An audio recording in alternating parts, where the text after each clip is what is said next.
just got promoted in office. There is something you are not telling me.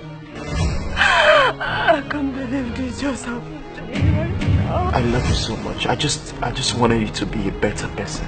I'm very happy because you are happy. I know how you feel. I promise it will never happen again. What are you doing inside?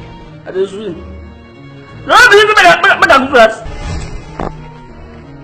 Caleb, do you ever think about Derek, my grandson? Really? I'm supposed to be in the court right now? Joe, why didn't you tell me that you're coming to pick Derek? I have been sacked for work. This is selfishness. If you know you didn't want a child, you wouldn't have bothered giving birth to this boy. Derek! Derek! Derek! Joe has 2 kids, which he hid away from me all this while that I've been married to him. What?